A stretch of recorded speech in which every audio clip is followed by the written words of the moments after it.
Okay, we're almost live. Hi, everyone. Thank you for joining. We'll get started soon. Give us a few minutes. We're just setting our Facebook and YouTube to the live. So folks can tune in.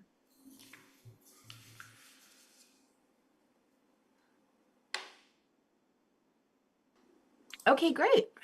Great. All right, so let's go ahead and get started. Okay, we're almost live. Can the screen go to the speakers, or is it just going to stay on this? Hi, everyone. Thank you for joining. We'll get started soon. Give us a few minutes. We're just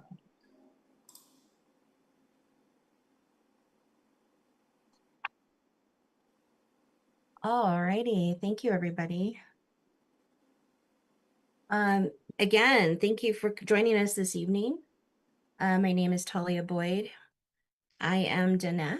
I am based in New Mexico, and I am the mining organizer for Indigenous Environmental Network. And I'm a proud mom, been working on mining issues for over 15 years now. And I would like to share IEN's mission statement real quickly. IEN is an alliance of Indigenous peoples whose shared mission is to protect the sacredness of Mother Earth from contamination and exploitation by respecting and adhering to the Indigenous knowledge and natural law. I also want to acknowledge that we Indigenous peoples predate the so-called United States. Thank you. Again, thank you all for joining us this evening. We are pulling together this webinar between Indigenous Environmental Network, Tewa Women United, the Multicultural Alliance for a Safe Environment, and New Mexico Mining Watch. We're coming together this evening to support the frontline communities that are facing the adverse cumulative impacts from the nuclear fuel chain, from mining, milling, enrichment, processing, transportation, waste, and storage for energy and weapons. Right now, there is an open public comment period for the FAST41 Roca Honda uranium mine and the Programmatic Environmental Impact Statement, the PEIS, for plutonium pit production here in New Mexico, and that is coming from the Los Alamos National Labs, also known as LANL. So this evening, we'll be giving you a brief introduction, giving you a little bit of context, and provide a little information around what these two public comment periods are about. But before we go there, I would like to, again, just kind of give a little bit of information about the Roca Honda mine. So can we please skip to the next slide? Roca Honda mine is at the base of Mount Taylor, which is located in northwestern New Mexico. It's near between Albuquerque and Gallup, near Grants, New Mexico, about 22 miles north of Grants, near a community of San Mateo. And this facility has been proposed since 2009. And then just to give you a little bit more information about some of the mining, uranium mining here in the Southwest, particularly in New Mexico as well. According to the BLM, there are about 4,000 uranium mines documented to have produced uranium in the US. However, data compiled by the US EPA indicates that there are 15,000 mines located in 14 Western states. Most of these mines are located in Colorado, Utah, New Mexico, Arizona, and Wyoming. About 75% are on federal and tribal lands. It is estimated that 60 to 80% of all uranium in the United States is located on tribal land, and 3/4 of uranium worldwide is on indigenous land. Beginning in the 1940s, private companies extracted approximately 4 million tons of uranium ore from mines on the Navajo reservation. And up until 1970, the US government purchased uranium ore for the developing of the nation's first atomic bomb and for the US nuclear weapons stockpile. According to the US EPA, approximately 14% of uranium used for World War II and the Cold War nuclear weapons and energy programs were mined from the Navajo Nation. The Navajo Nation now has over 5,000, over 1,000 abandoned uranium mines, complements of the Cold War, the Manhattan Project, and the military industrial complex. Navajo Nation is definitely one of the bigger sacrifice zones, but I want to point out the Grants Mining District. Again, that is between Albuquerque and Gallup. And along that stretch of land is a very large deposit of uranium, rich uranium. Another state that has really rich deposits of uranium is Wyoming. And so our two states often get targeted for uranium mining. I want to switch gears now to the nuclear weapons in New Mexico. We know that New Mexico is the epicenter of the nuclear weapons complex, with active facilities conducting research, including plutonium pit production, weapons component design, and nuclear arsenal storage. The state hosts two national laboratories, including LANL and Sandia Labs, and a major Air Force base, Kirkland Air Force Base, that houses a nuclear weapons storage depot. And we also have a federal underground nuclear waste repository, also known as the Waste Isolation Pilot Plant. LANL, Los Alamos National Labs, wants to ramp up the production of plutonium pits, the core of the nuclear weapon. And that, again, is for the U.S. nuclear arsenal. LANL was established in 1943 to conduct scientific research for the Manhattan Project to develop atomic bombs. It's located about 35 miles northwest of Santa Fe. And again, it's a development center and research center for the National Nuclear Security Administration, which is a part of the Department of Energy. LANL's goal, LANL serves as a nuclear weapons design agency and a nuclear weapons production agency. So that's really their goal there. Again, I mentioned WIP. We have WIP located about 33 miles southeast of Carlsbad, New Mexico, and that's where they permanently bury defense-related transuranic waste, and that includes stuff like clothing, tools, and debris that's been contaminated by plutonium. And again, that's located in southern New Mexico, in underground in ancient salt beds. So I also want to point out before we jump into the rest of the webinar is that there is no permanent nuclear repository in the U.S. WIP is a repository, but again, it only takes transuranic waste. There's no repository for high-level waste or low-level waste. What happens is that they store this stuff in interim across the country in different facilities, mostly private facilities, military facilities, federal facilities. High-level nuclear waste remains dangerous for roughly 300,000 years. And that's a timescale that, of course, surpasses human engineering, safety analysis, and material science. All right, so generations upon generations will be plagued with long-term management. Excuse me. It remains uncertain on how managing the waste will work. These are questions that often come up as we talk about nuclear waste. The uranium industry has never achieved a cost-effective and safe solution to address these problems, nor is there any indication that such problems are scientifically possible. Let's go ahead and switch to the next slide, Ava. Thank you. So again, this is why nuclear is a false solution.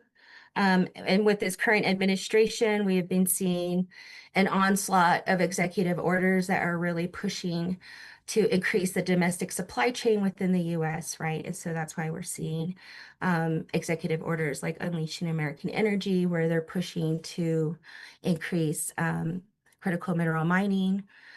And for folks who don't know, late last year, excuse me, they added uranium to the critical minerals list.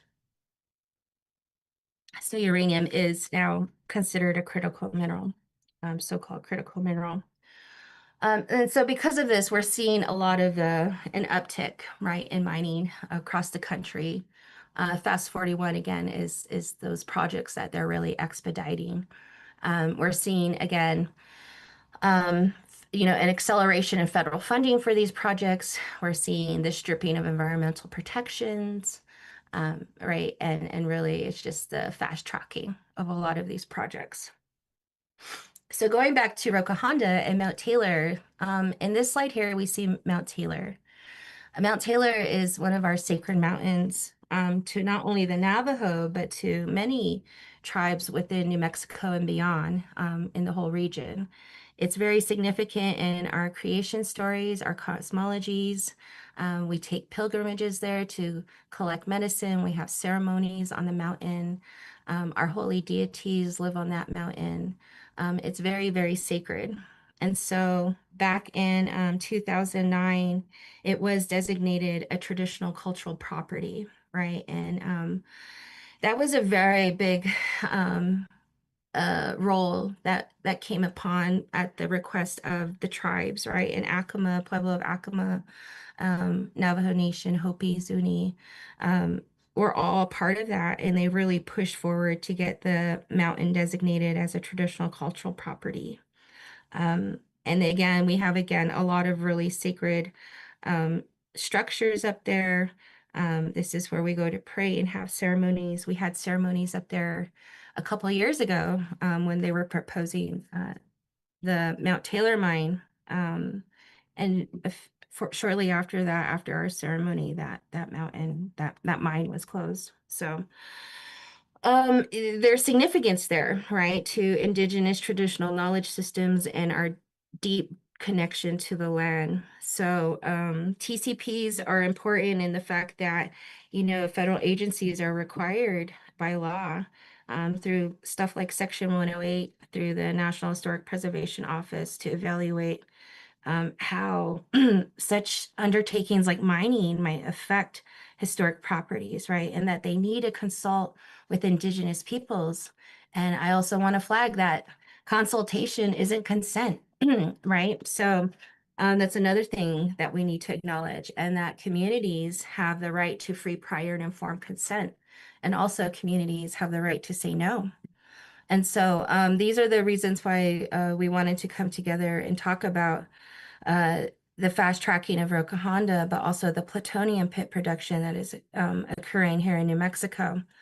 Yeah, again, for Navajo, this mountain is known as Sodzil.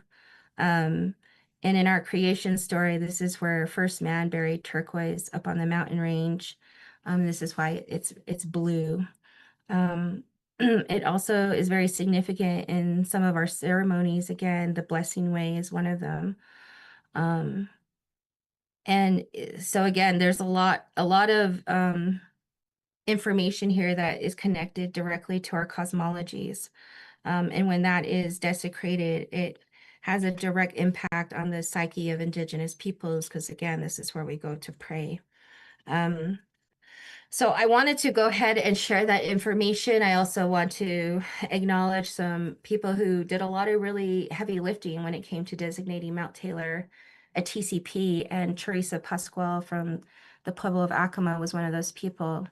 Also, the New Mexico Environmental Law Center also played a huge role in helping to get the mountain designated as a traditional cultural property. So shout out to those folks. And there was many more people who had their moccasins on the ground, but I want to acknowledge those folks. And all the long-term organizers who were there to stand and protect Mount Taylor from uranium mining. Mount Roca Honda isn't the only uranium mine at the base of Mount Taylor. We also have the Homestake mine. And then right next door in Laguna Pueblo, we have the Jack Pile mine, right? At one point, the largest open pit mine in the world. Again, the Grants Mining Mineral Belt is one of the hot spots for development when it comes to uranium. So I want to go ahead and pass the mic over, and we can talk a little bit, or if we want to go to the next slide real quickly and share kind of a timeline of the Roca Honda underground mine, right? Again, it started back in the early 2000s, 2007, 2009. It was owned by Strathmore Minerals Corporation at the beginning, and there was a joint venture with them and another corporation, the Sumitomo. Anywho, at some point, Energy Fuels acquired 100% of that mine. So now Energy Fuels is also the company that owns the Energy Fuels mill located in southeastern Utah, also known as the White Mesa Mill. They stole their name from the community. That company also owns Roca Honda uranium mine. They also own the Pinon Plain uranium mine out near Red Butte in northern Arizona that is impacting Havasupai sacred landscapes, but it's a sacred landscape to many tribes. So we're seeing it. We're seeing it all across the Southwest. There is an onslaught of uranium mining. These are examples of what's going on here. Roca Honda, again, is on the fast track. And right now, um, we're having public comments, and those public comments are going to the New Mexico Mining and Minerals Division. The deadline is July 19th. So we want to go ahead and encourage folks to get their public comments immediately. And for the plutonium pits, the public comment for that, the deadline for that is tomorrow. So again, we're really sounding the alarms. We're blowing the horn and letting folks know that these are very important issues um, that not only impacts New Mexico, excuse me, but also beyond. The transportation of this material often uses railways, major highways. At some point, all of us are impacted by these different materials that are being, again, stored in interim across the country. We don't know exactly where they are. So we have to be mindful. And like I mentioned earlier, New Mexico, we're a sacrifice zone. We're the epicenter of the nuclear weapons complex, right? Everything from the Trinity site to the 1979 Church Rock spill, which they're having their commemoration this Saturday, right? And nobody really knows about the Church Rock spill. The largest radioactive spill in U.S. history to date, over 94 million gallons of radioactive sludge going into the arroyos, into the Rio Perco, past the Arizona-New Mexico state line. Some people say all the way to the Little Colorado. And we're still pleading for cumulative studies. That spill happened 3 months after 3 Mile Island in Pennsylvania. Those folks got immediate national media coverage. They got immediate resources, and our communities are still pleading for those things. So again, I just want to encourage folks to take a look at this. These projects have been going on for quite some time. The Roca Honda mine it's located in McKinley County, where I live. And it's actually developed by the Roca Honda Resources LLC, which is a subsidiary of Energy Fuels.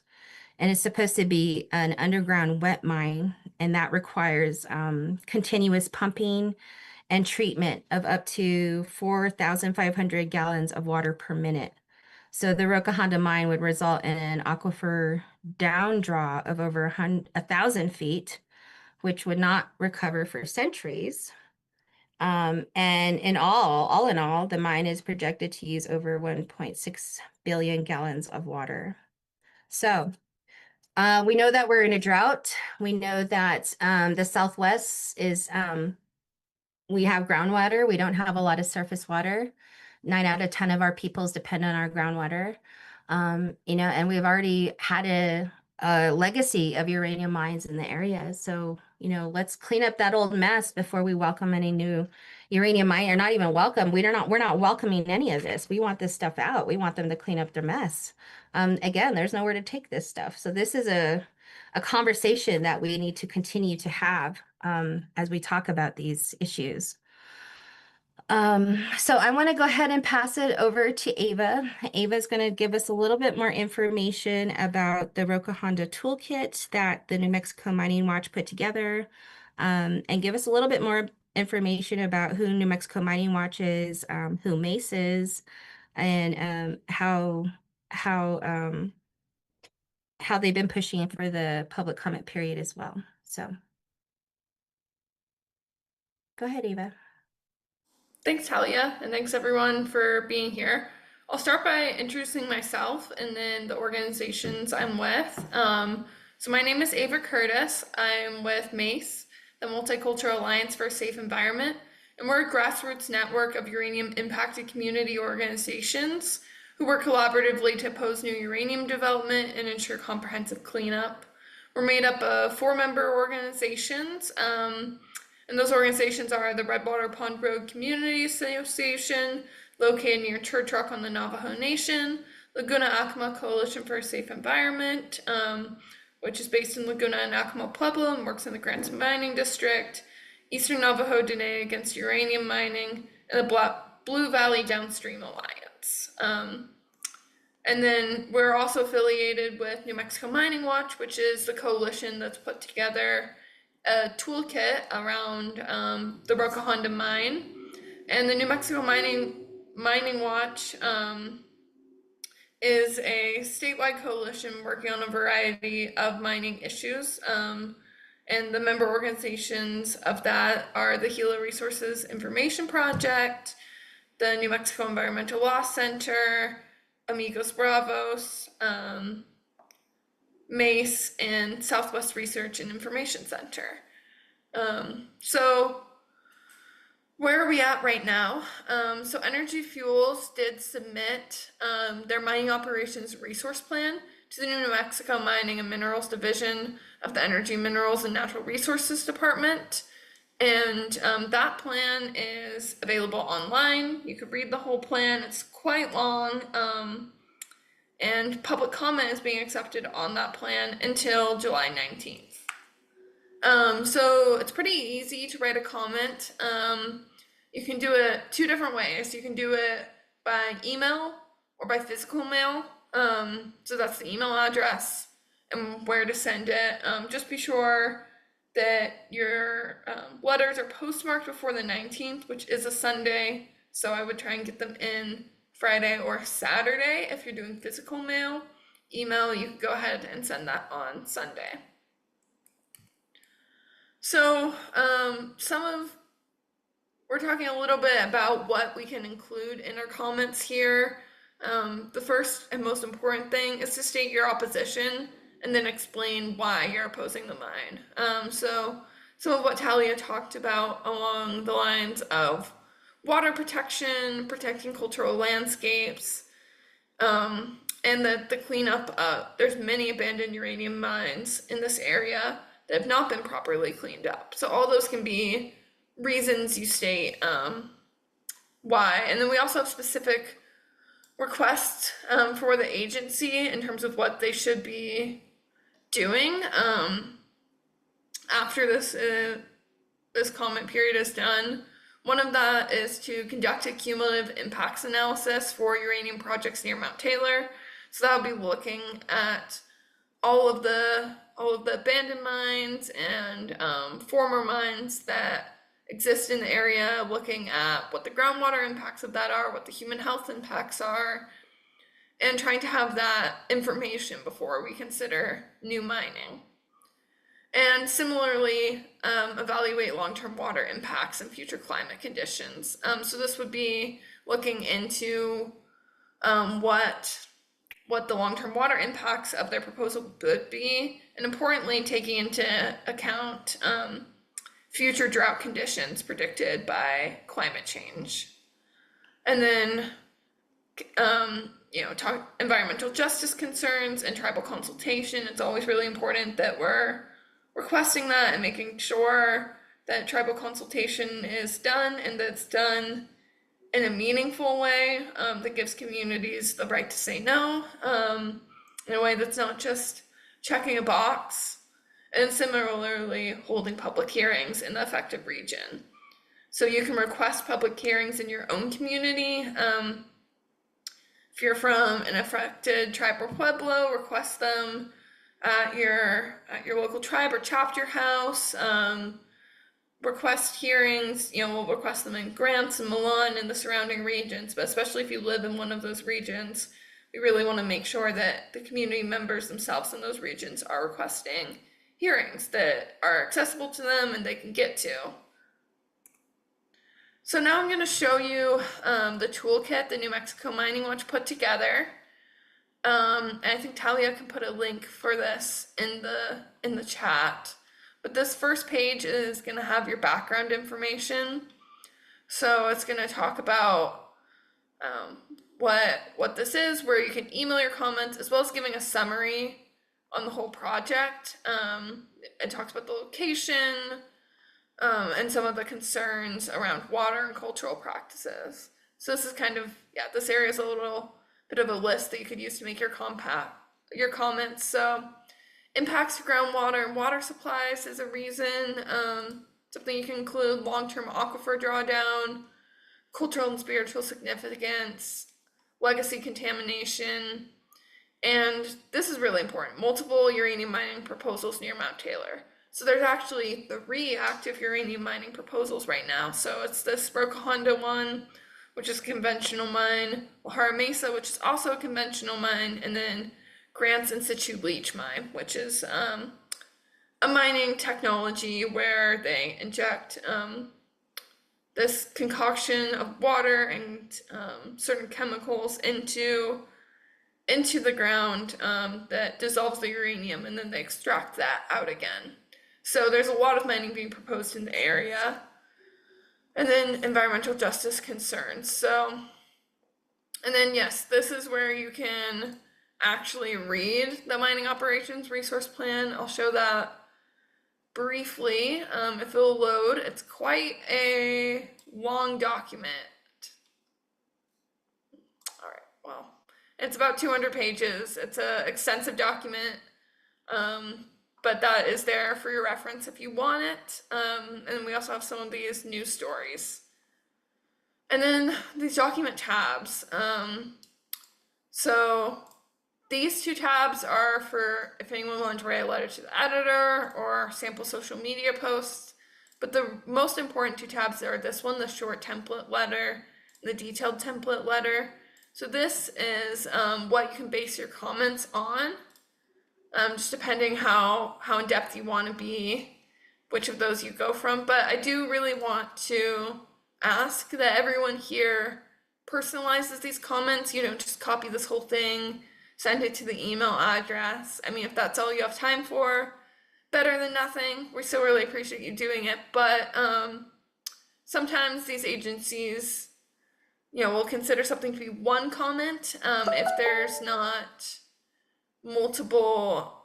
not changes and personalization. So right here, I'll say optional: share your personal connection to Mount Taylor or the impacts of uranium mining on yourself or your community. So if you can add anything personal into this letter, it will make a really big difference.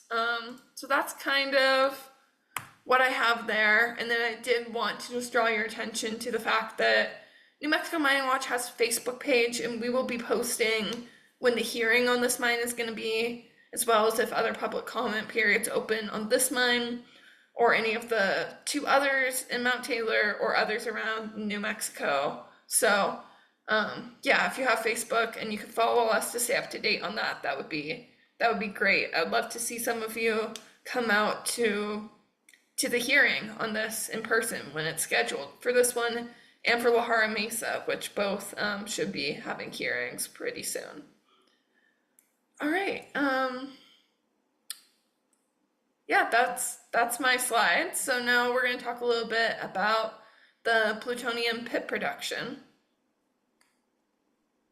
Good evening, everyone. My name is Shanoa Scipio, and I come from the Pueblo of Santa Clara, and I am the Education and Advocacy Coordinator for Tewa Women United, which is a multicultural, multilingual organization here on our Tewa homelands.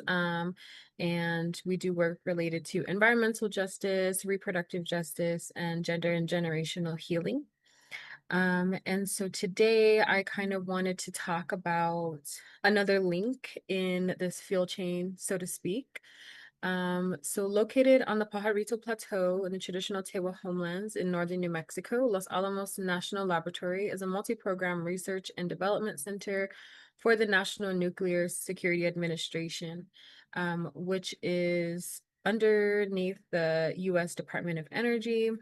LANL is a nuclear weapons design and production facility and is responsible for massive amounts of nuclear waste and contamination here in the valley or underneath Los Alamos. And so Another part of this fuel chain, right, that we are now working to draw connections between like our organizations is like what happens to the uranium after it's been mined, after the milling, after the enrichment process, like what happens to the uranium. And so I think a lot of times what happens is that these bigger mining companies will come in and say that we need to mine this uranium because it's going towards nuclear energy, right? They're always pushing like energy this, energy that. But the fact is, New Mexico has no nuclear reactors for nuclear energy. In fact, we have 2 out of 3 national laboratories that complete the U.S. weapons complex, which Talia talked a little bit about earlier. That includes Los Alamos National Laboratory and Sandia National Laboratories in Albuquerque. And so it's really important to draw these bigger connections for our community members, because a lot of times in these documents, when they're proposing mines or trying to get permit applications, or in this case with plutonium pit production, they really focus so narrowly on like the project or the mine itself that they're not saying what's happening afterwards, like what is going to be the next stage or the next phase of this uranium that they are mining. And so let's see, Talia, do you mind sharing the PEIS toolkit and resource folder in the chat? And then we can go to the next slide, which tells a little bit about the PEIS as a document. And so this environmental impact statement is a formal document that the Department of Energy has to produce in order to assess the environmental impacts of plutonium pit production, because this is a federal project that is using federal dollars. And so the reason why this is called a programmatic environmental impact statement is because this is referring to the entire plutonium pit program. And so in the toolkit, I don't remember which page specifically, but there is a map inside the toolkit with a little chart underneath it. And that map is to give a visualization on all of these facilities across the US where this program is supposed to happen. And so Los Alamos is definitely a key player, but it's not the only player in this program. And so this makes this a nationwide commenting period, because there are facilities nationwide that will be involved in this process. And then with the transportation of all these materials, including transuranic waste, that is connecting our communities even more across the United States. And so for this comment period specifically, the PEIS, it is open to any resident that is living in the United States, even outside of New Mexico. Because like I said, like all of these facilities are involved, and it's so much bigger than just Los Alamos. And so I guess our responsibility as members of the public is to engage in this process. And that means that we're able to provide public comments through the NEPA process, because this is like again, it's a federal facility, federal monies. And so that is why they're supposed to go through a NEPA process for these bigger projects that are happening at Los Alamos. And so through the NEPA process, it includes public input. It's supposed to be providing transparency and informed decision making to these bigger agencies like Department of Energy. And also it is a way for us as members of the public to hold these bigger industries accountable. And so even though right now it might not seem like submitting a public comment is doing very much, but when it comes down to litigation again in the future, this is where the public comments will be necessary, because what is supposed to happen after this draft of this impact statement is that they will receive all of the public comments and put them all together in and respond to what we're saying to them.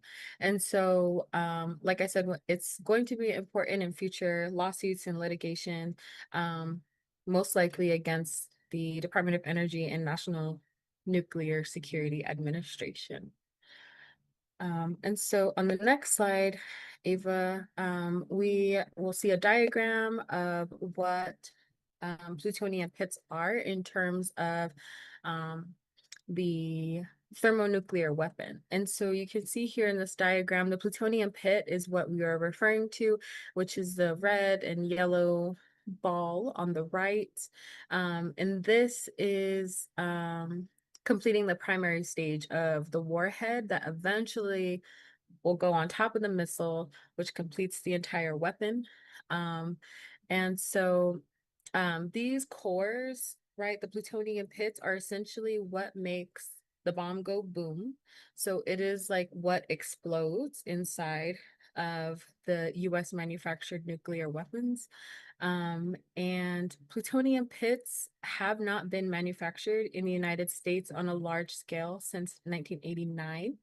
And this was at a facility called Rocky Flats, which was north of Denver in Colorado.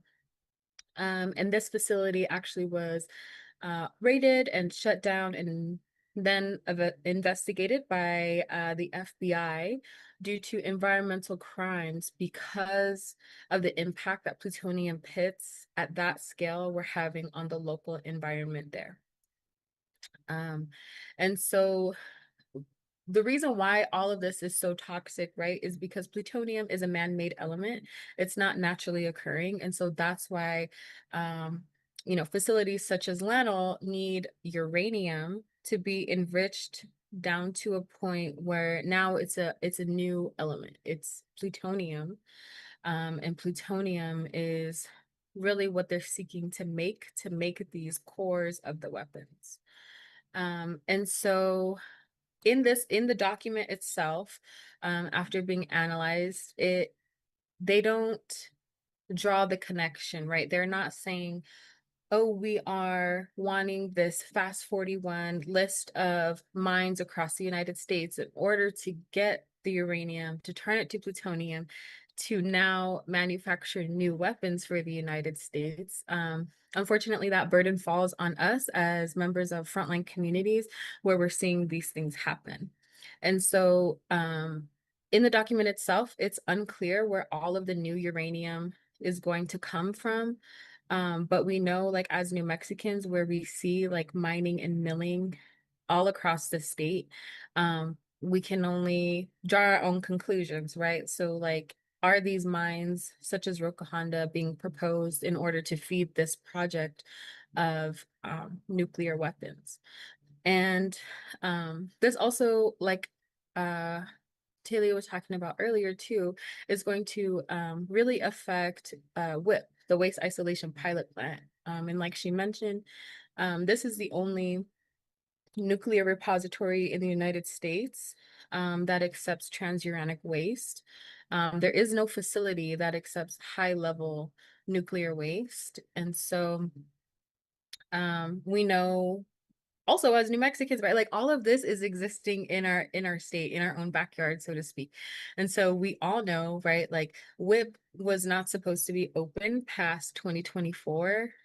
It was supposed to close, and their main mission or their main reason for existence was to focus on legacy waste from the Cold War era was talking about earlier in Los Alamos, and they have failed to clean up all of the legacy waste. And so when they are proposing new projects such as this, we have to think about what is going to happen with all of this new waste that is being generated and then eventually going to be transported through our communities.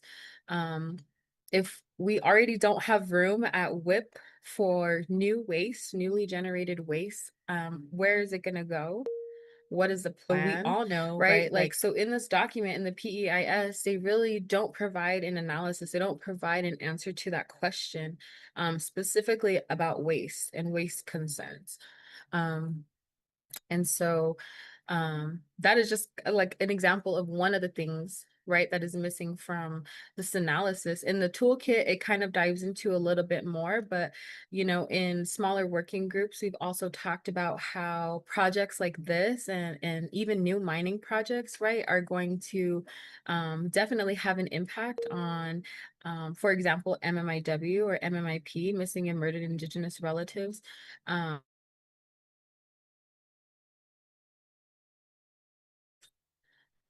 Like non-local people, specifically men, right, come into our communities in order to set up man camps, to either build new facilities or to start working on new mines. Incidences of MMI are increase significantly in surrounding communities. And so that's like another example of like some of these things that are missing from this document. They're not talking about what the impact really is going to be on our communities aside from just producing nuclear weapons. There's all of these other things that they're not considering, which is why our public comments are super important. And so on the next slide, we'll give an email address here for written comments that you can submit via email. I realize now that it's way too late, right, to put these in the mail. So maybe just focus on the email up on top, which is PEIS at nnsa.doe.gov. And use the subject line DOE/EIS-0573 to get these submitted by tomorrow. And like Ava was saying, these comments don't have to be really long or very intricate, right? It could just be like how you feel about nuclear weapons being made at a massive scale in the United States. And even their impacts globally, right? So we know that there are harms in creating nuclear weapons here, but what happens after that point? When they leave the United States, where are they going? What other communities are they harming? What other people are also suffering injustice because of the US's need for nuclear weapons? And additionally, one new thing that we are trying to encourage today and tomorrow is on the next slide here, I have a QR code that you're able to scan right now and sign a petition. So we are also starting a petition through Table Women United and Honor Our Pueblo Existence and Communities for Clean Water, all of our local organizing partners up here, because there are 3 critical documents that are missing from this overall PEIS analysis. And they include a new JASON study. The JASON study is for plutonium pit life study. I'm sorry, that didn't really make any sense. The NNSA claims that potential aging effects drive the need for the immediate production of new pits, right? So they're saying that the weapons that we have currently in our stockpile are aging, and that's why we need new plutonium pits. When we know that plutonium itself should have a half-life more than 100 years. And so if the newest weapons in our arsenal were made in 1989, we're nowhere close to the 100-year half-life of the plutonium pit. And so the last JASON study was completed in 2006. And again, from that study, it concluded that most pit types have lives of more than 100 years. And so by the Department of Energy withholding this new JASON study, we don't think that the PEIS is a complete document in and of itself. The second document that we're requesting is a special study on NNSA leadership and management of plutonium pit production program. And so this was scheduled for completion in December of 2025. This study is expected to be critical of the new pit production plant at Savannah River site, which is in South Carolina. And that will be the most expensive building in US history, costing the US government and subsequently US taxpayers over $30 billion just for this facility. DOE has not released a special study despite requests by members of Congress and FOIA requests, the Freedom of Information Act. And then the third study or the third document that we're requesting is a probabilistic seismic hazard analysis for Los Alamos National Laboratory. And so the last PSHA was completed in 2007. And this analysis basically said that Los Alamos needed upgrades to their facilities because of the seismic risk, right? So we know that Los Alamos is on the Jemez Mountain, which is a volcano. And so a really bad idea to have a nuclear facility on top of an area that sees a lot of seismic activity. And so this is important, right? When we're thinking about them building new facilities to host these really highly volatile like compounds and metals. If the earth were to shake or to shift and things like that, and buildings are sliding off the Pajarito Plateau, right? Like how are they thinking in terms of like building or upgrading facilities in order to handle the seismic risk? And so that is a third document that we are requesting. And so in our efforts, we are wanting to ask the National Nuclear Security Administration to extend the public comment period by at least 30 days after these documents are available. And what's interesting to note here too is that all three of these are mentioned in the programmatic environmental impact statement, and they all say, they'll be available in 2025 or early 2026. It's the middle of 2026 and none of these documents are available yet. And so as we kind of close in on the public comment period for the PEIS, we also will be submitting this online petition to say, like, these are members of our community who also want to read these documents and have a full, better analysis and better understanding of this project as a whole, before they close out the public comment period. And yes, that is all that I wanted to share here about the PEIS. I can also put the petition link in the chat since it is an Action Now page, and you just go in, you put your first name, last name, email, and zip code, and it adds you right to the petition. So nothing more but 2 seconds of your time to fill out this petition for us. And so I'll pass it back to Talia.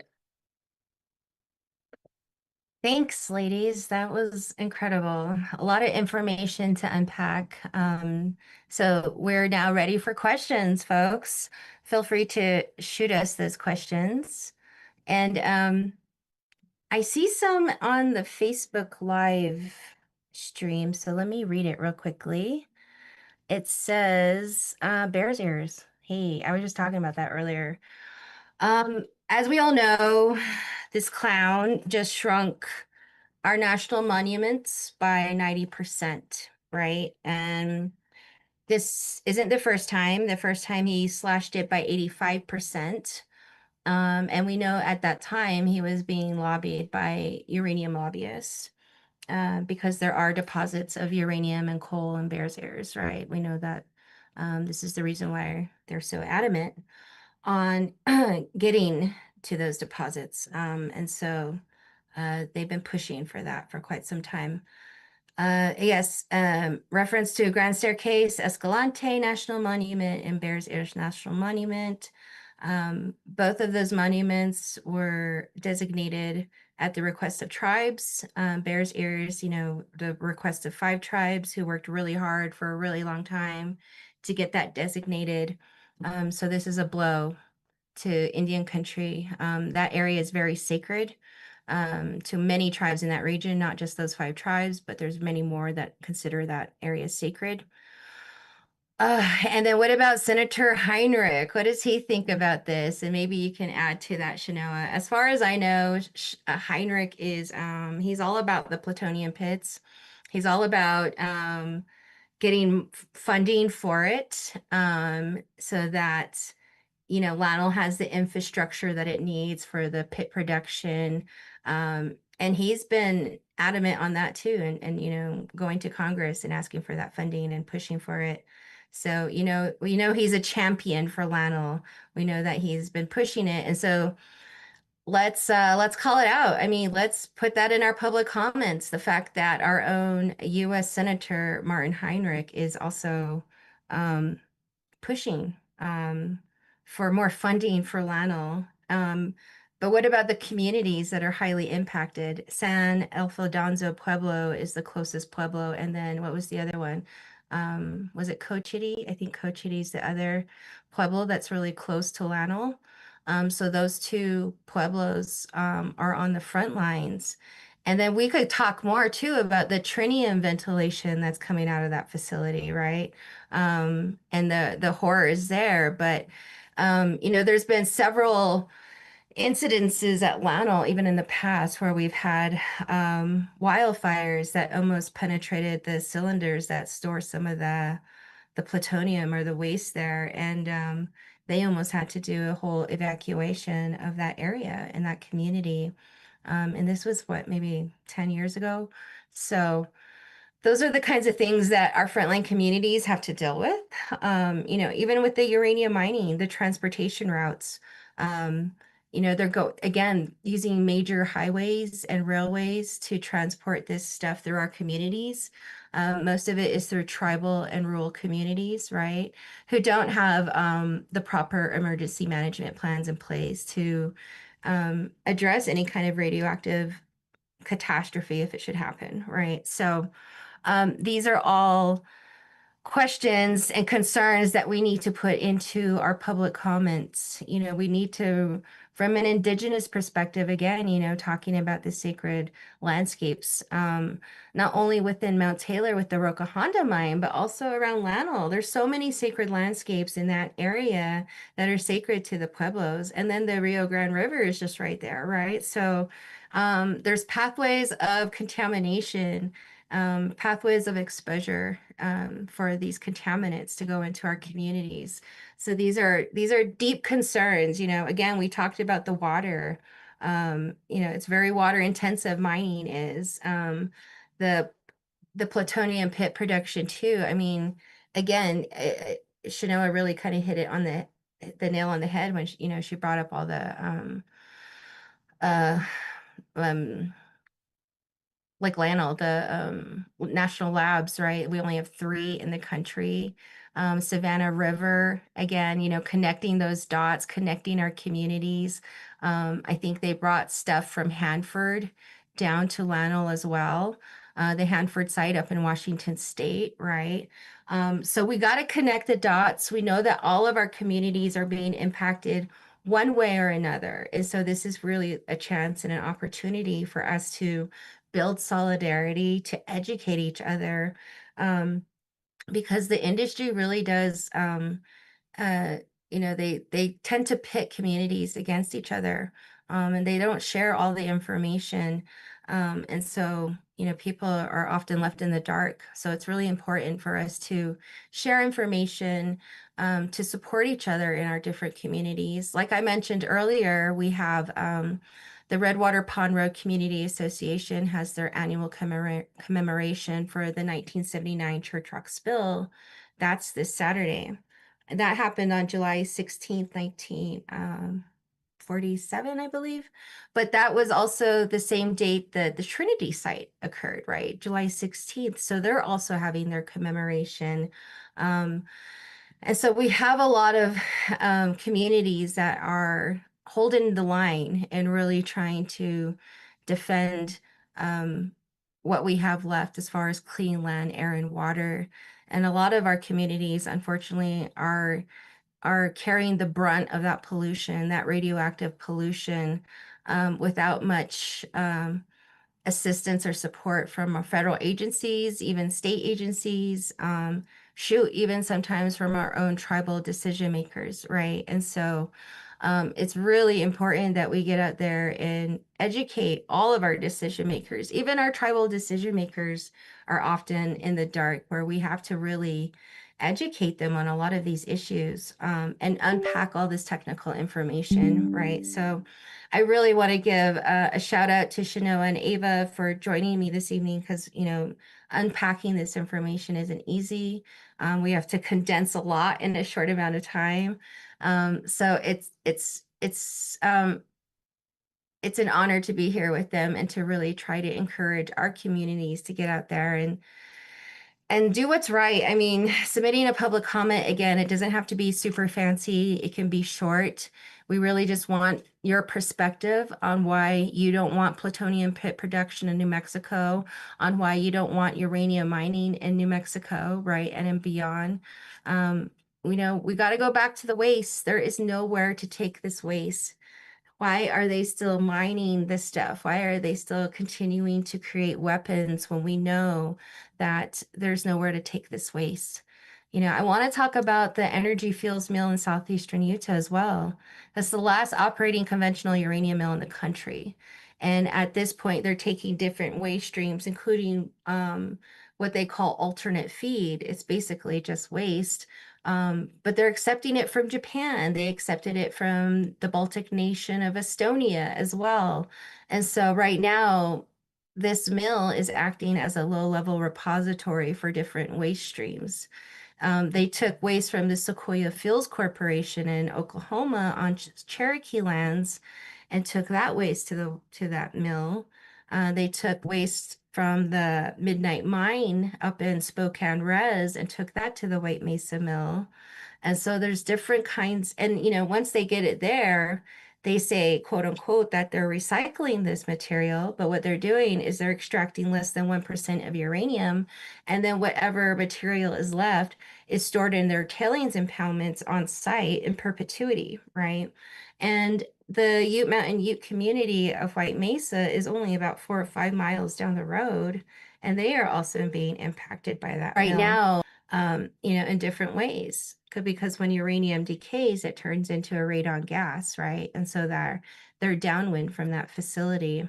That facility also sits on one of the bigger aquifers here in the Southwest called the Navajo Aquifer, which feeds, Navajo communities, but also Hopi communities and other communities in that region. And, so all of this is very much connected. All of our communities are one way or another being hit by the nuclear fuel chain and what we call nuclear colonialism, right?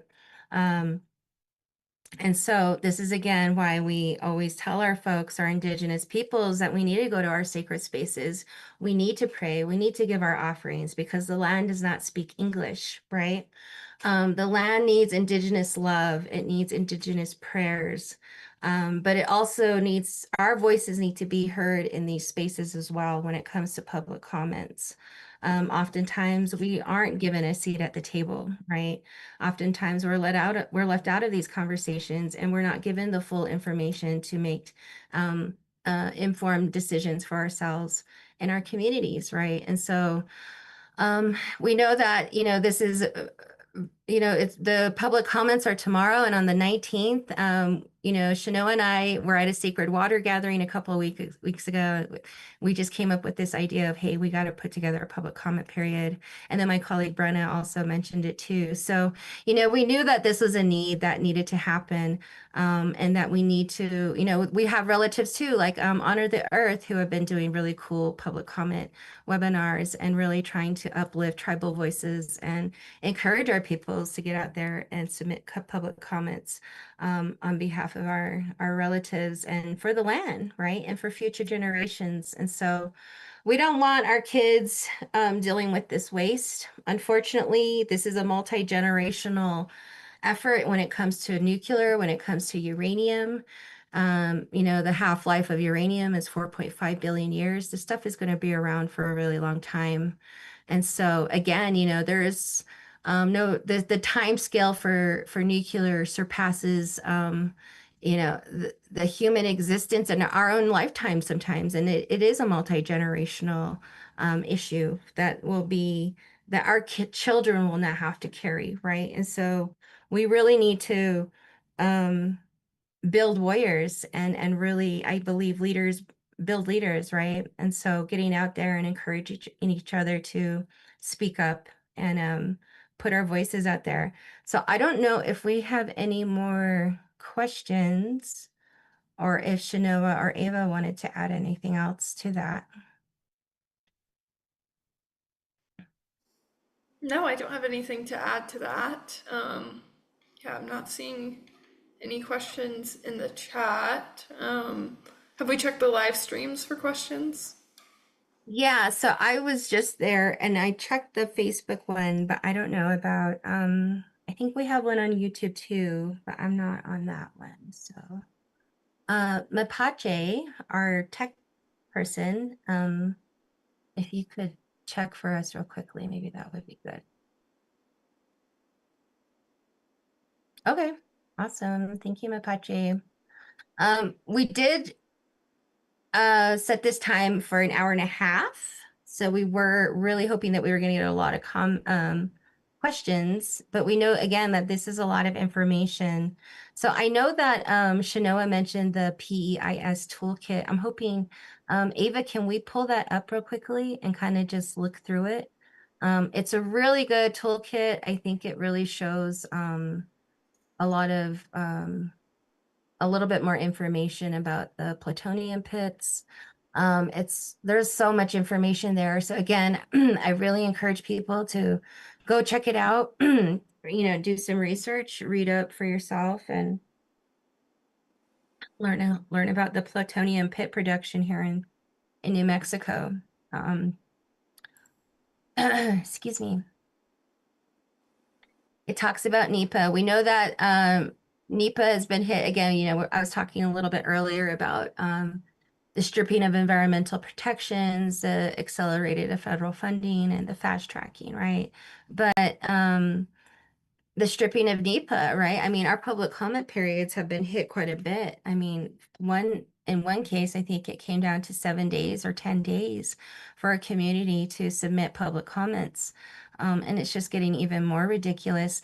This right here, I think, is a really good example because it talks about the statewide environmental impact statement and it differentiates that between the programmatic environmental impact statement, right? So the PEIS, the Programmatic Environmental Impact Statement, is the one that's currently being conducted. So again, that covers policies, plans, and programs over large areas and long time frames. So again, I think it's just really good for folks to kind of do a little bit of their own research. Again, for folks in Santa Fe and even closer, lobbying our decision makers up there, Heinrich and all of those folks, and letting them know that we don't want LANL in our front yard, right? We don't want plutonium pit production in our front yard. And how dare he endorse this and try to get more funding for it? And he's a dang champion for LANL. And then he goes around and tries to rub arms with the frontline communities. Excuse me. Yeah, and I'm just gonna jump in real quick related Go to ahead. that. So this is not in the toolkit, and in the last fiscal year, so fiscal year 2026, which is what the Congress is in right now, I'm preparing for fiscal year 2027. Lanel received a $1 billion increase in their budget from $5.1 million to $6 billion, six and some change, right? And Nuke Watch New Mexico always puts out great graphics to describe sort of like their budget, and because it is federal money, again, like it's public record, and so anybody can access this information. And so this year for their operating budget, they are now surpassing $6 billion, which is more than the entire budget of the state of New Mexico. And so this facility in Los Alamos is receiving way more money than any other county in New Mexico.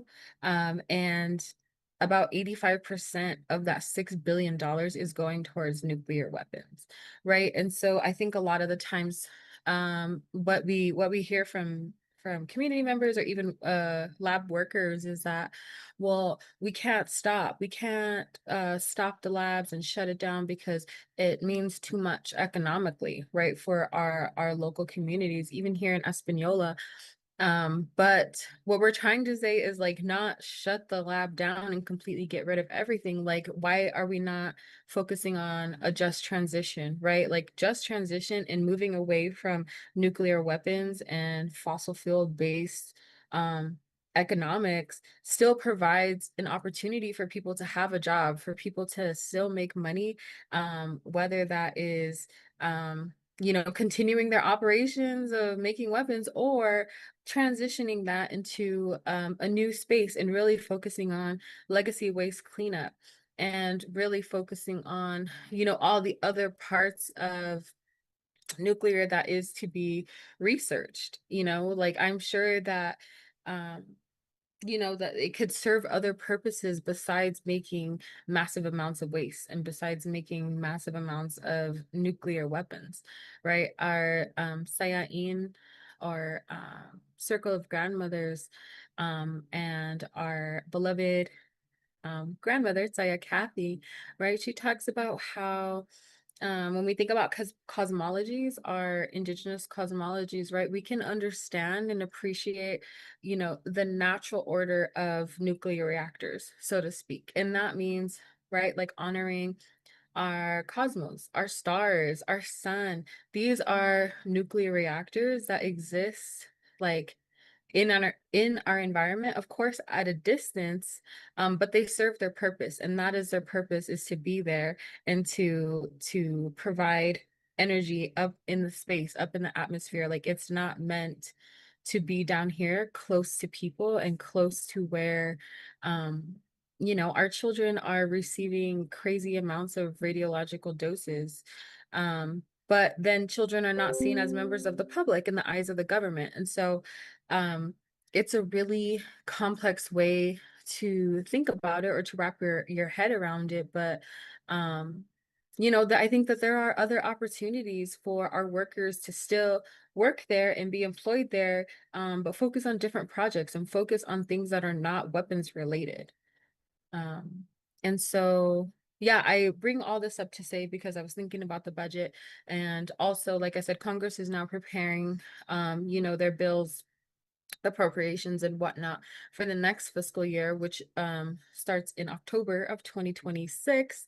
And Lanel is again asking for another $1 billion increase for their overall budget. And so again, like they're just adding a whole another $1 billion, a whole another billion that is going towards weapons production when none of this money is being spent on like education and research about maybe like what types of renewable energy should we really be investing in as New Mexicans? Like, why are we still so dependent on the oil and gas and like fossil fuel based energies and economies when there's all this money to research all of these other things that like could be super helpful and super beneficial to the community? Instead, they're investing their money in things that they know are causing sickness, things that they know cause cancer, things that they know like our downwind communities do not want, our downriver communities, right? Like we're in the upper Rio Grande, where all of, that contamination and everything kind of gets pushed into our watersheds that are coming down those canyons, and then eventually, travel down the Rio Grande, sort of gets stuck there in Cochiti Dam, goes down, into Bernalillo, Albuquerque, where the water's not even running anymore. But all of that sediment that is down there in the Rio Grande, I'm sure, right? If you took a Geiger counter out there, it would start going off the chains because, the contamination is not, it's not just going to stay in the silo, right? When I think a lot of the times when they analyze waste and different things like that, they are analyzing it as if it's going to stay right here in this perfect square, in this perfect box. When some of these things are airborne, some of them are waterborne, like they travel through the environment just as any other materials. And so we shouldn't be surprised when we're finding, all of this contamination sediment at the bottom of Cochiti Dam. Um, Anyways, I think I'll stop there before I keep going. Thank you, Shanoa. I know it's so easy to go on a tangent here with all these issues. Yeah, we got another question. I see. Let's see. What does it say? Facebook question: does Senator Lujan or your governor have any input here? Do you want to try to tackle that one, Shanoa or Eva? Sure. I mean, straight up, the answer is I don't know. And I say that, right, because this is such a complicated issue. Because again, like I think like our legislatures at the local level and then at the national level, they see this laboratory as such an economic benefit for the community, and for the people that work there, right? So like people in my own community who have to travel up there to work, right? That might be the only job in the surrounding area that is close enough back home to like where they live and where their kids are, that is allowing them to make enough money to live. And so I think it also shines like a bigger spotlight on this idea of like the American dream, or like the affordability, right? That we're in. The crisis that we're in right now is that like there aren't local jobs that are paying that amount of money for people to live and to support their families, like the labs will, right? And it's because, unfortunately, like working there at that facility, inherently, you're already at a higher risk of developing all of these negative health impacts. Um, but again, right, like some people are just like, you can't argue with the money. And that's really what it comes down to, is like, how do we then start to support like regenerative economies instead of this extraction based economics? And so, we have a gubernatorial election this year in New Mexico, and I'm super excited to see like the outcome of that election, and to really sit down with the next administration and to say like, hey, like these are all the problems that we're dealing with, right? From this laboratory specifically, and you as the governor of this state, like have a say in, sort of, I guess, the overall like operations of this laboratory. Like, what are you willing to put your people through in order to continue this mission of like national security, which makes no sense. We already have a robust stockpile of nuclear weapons, and we don't need any more, right? Like all of that money, all of that energy, effort should be put towards something else, and not continuing to create this problem, that we're seeing time and time again. Ava? Yeah, thank you. From a uranium mining perspective, we have had Senator Lujan have a public meeting and issue statements regarding the Kenny-Lone mine proposed in northern New Mexico. We haven't seen any specific action from him or his staff regarding Roca Honda, but that's something we've been pushing for. So I think that's kind of where that stands. Is he seems to be opposing uranium mining in some areas of the state more than others. And I think there's definitely room for all of us as his constituents, all New Mexicans, to call him out on that and to say that we want him to take action in the Grants mining district in the same way he did in Canhilon. So Yeah, thank you, ladies. And that's totally true. I mean, both the governor and Ben Ray Lujan could do better. I mean, honestly, even around the plutonium pits, especially. I know Ben Ray Lujan has spoken up pretty good around opposing uranium mining in New Mexico with some of the frontline communities around, particularly some of the Navajo communities. He's very supportive of RECA, the Radiation Exposure and Compensation Act. We've gone to DC and visited him several times and lobbied him. And he knows, I think his dad was even a former uranium miner. I might be wrong. Don't quote me on that. But anywho, yeah. So again, I mean, we got to keep our eye on them. We got to keep the pressure on. When it comes to nuclear, a lot of our decision makers tend to bend.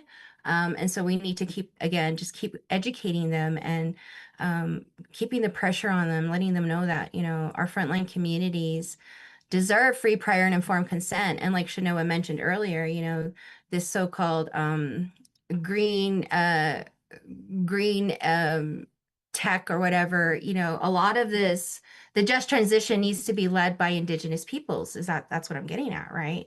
Why? Because most of these minerals are on our lands, they're on or near our homelands, and for uranium globally, most uranium mines and development around the world is on or near indigenous lands, right? And we could talk about, the US, of course, but then Australia is also another really great example because the indigenous peoples there have been displaced, their sacred landscapes desecrated by uranium mining, and they don't no longer have access to some of their sacred landscapes. And so this is what we're seeing across the globe, and this is why we need to be at the forefront when it comes to an indigenous just transition, right? We have to protect our inherent rights from any harm being repeated in our communities. And then talking about regenerative economies, right? Regenerative circular economies. What exactly is that? A circular economy is really a model to kind of recycle materials, right, and eliminate the waste. But then here comes regenerative economy, and that really is kind of actively restoring ecosystems, natural ecosystems back to their original state, right? And so this is another thing with uranium and the nuclear fuel chain is that they often say that they can put the land and the water back to pre-mining conditions, but this has never been done, right? It can't be done, especially with nuclear, especially with uranium. Once it's mixed together, you can't extract it. And I heard this example one time of it's kind of like mixing coffee and creamer and then trying to extract the creamer out after. It's just, there's always going to be some trace of contamination there. And then I also want to point out too that even I know with the plutonium pit production, and LANL, they were talking about, the federal agencies were talking about raising the standards so that they wouldn't get in trouble if their standards were too high, right? And this is the same thing we see playing out within the uranium mining industry is that, they do the exact same thing. And they hold our communities hostage. And that's something that Shanoa also touched on too, is that we need to start thinking and talking about regenerative circular economies, and and stop being held hostage by these extractive industries that have come in and really just left their waste with us, right? And so this is again is why it's really important for us to build solidarity, to share our experiences and our different tools in our tool belt when it comes to doing the community organizing on the ground, right? Having our moccasins on the ground, oftentimes doing outreach in tribal communities. I hear, people saying like, we feel alone, we feel isolated, we feel like we're the only ones going through this, and and and they're not. It's really sad. And it's sad to say that there's so many of our communities that are experiencing the same thing, right? And sometimes it's from the same companies, and these companies are really tricky. Sometimes they'll change their name, they'll change it on the stock market, right? They'll change they just change it up so that it's hard to track them and trace them.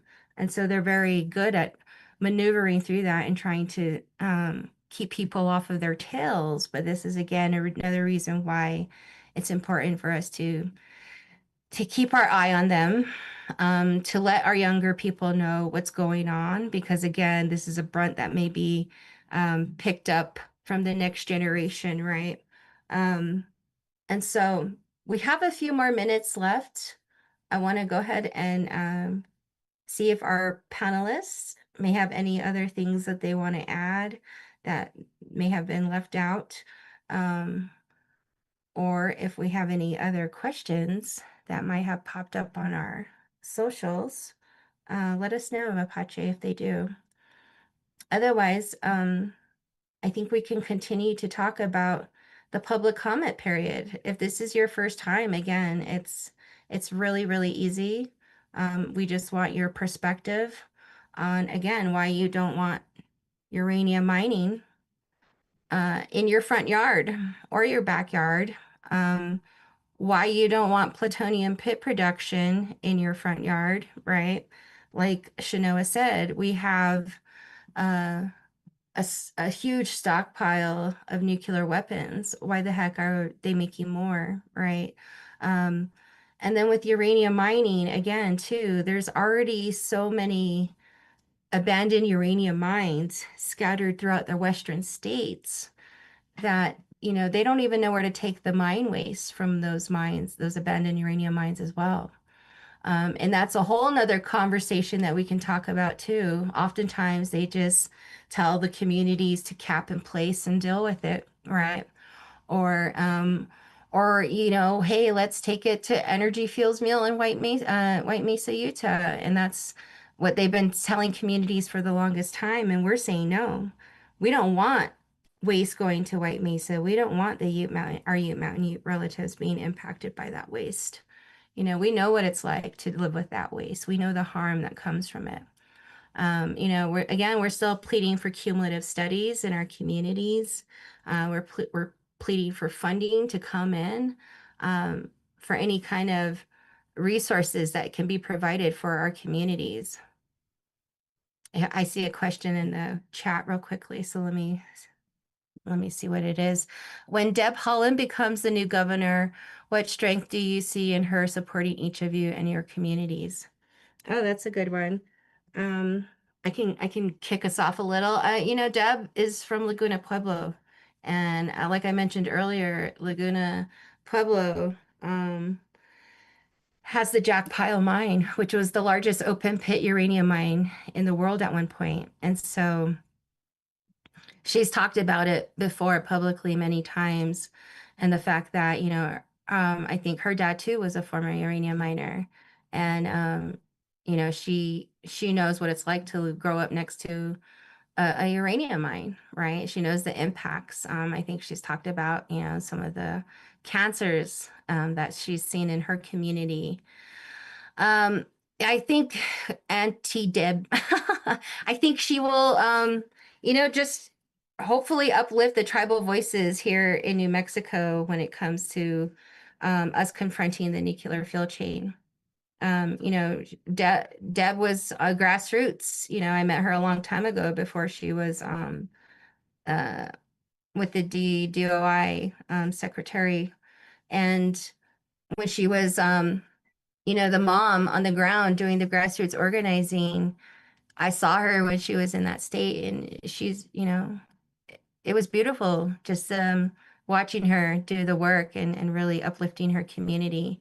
So I know she'll probably try to do the same thing, I hope, moving forward and trying to elevate what's happening in tribal communities when it comes to the nuclear fuel chain. So Eva or Shanoa, I don't know if you want to add anything there. No, I don't have anything to add. Yeah, I think I'm most looking forward to, I think her willingness to learn and to be sort of standing like in solidarity, right? So um, and yeah, similarly, right, known her for a few years before the Department of Interior appointment. And since then, we've crossed paths in different spaces, been on panels together, attended Daughters of the Pueblo Revolt together. And so I think what I'm most excited too is sort of like the rematriation, right, of like leadership that we're seeing on a larger scale. And since those panels that we've done for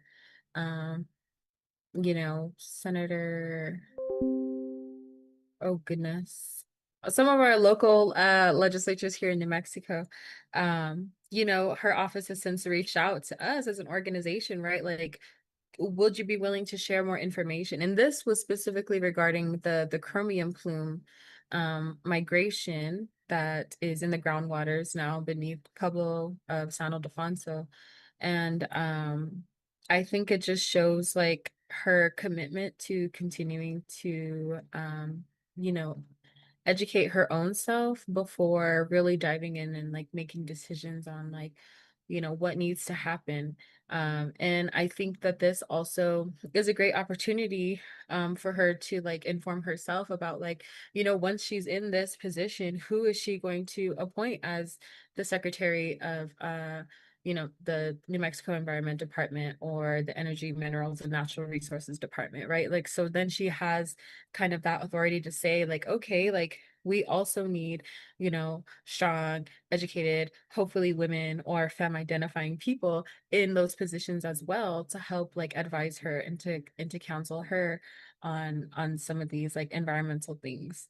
And so I think that's what I'm most looking forward to is continuing to be in spaces with her where we're learning directly from our own people, right? Instead of like saying that, we have, all of the answers all the time and this is what we're going to move forward with. It's really like drawing and listening to the lived experiences of our community members. Yeah, thank you, Shanoa. Right on. I don't think we have any more questions, and we are at the top of the hour of our webinar. Okay, folks, thank you so much. Again, here is the public comment contact information here on the screen for both of the public comments. Again, the public comment deadline for the programmatic environmental impact assessment for plutonium pit production in New Mexico is tomorrow. So please submit your public comment before midnight to that email on the screen.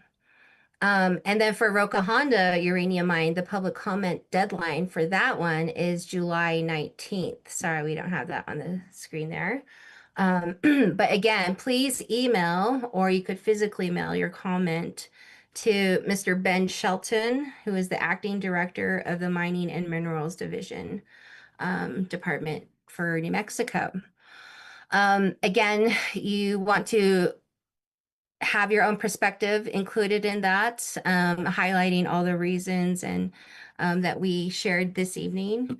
Mount Taylor is a cultural landscape, very sacred to many tribes. The pueblos of San Ildefonso and Cochiti are highly impacted by the plutonium pits and the whole facility of the Los Alamos National Labs. And so, yeah, we have concerns around groundwater. Of course, the invisible pollution that comes off of uranium and nuclear material, radioactive material.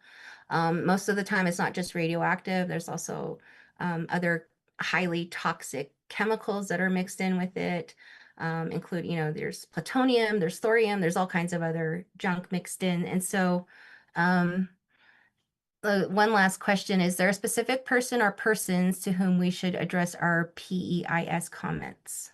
Shanoa? Yes. And I'll copy and paste it into the chat, but their name is Jade Fortiner. And they are they work for NNSA, and they're basically like the documents manager, but I'm gonna put this in the chat here. Awesome. Good question. Thank you, Jana. Thank you to everybody who tuned in this evening. I know it was a lot of information to digest.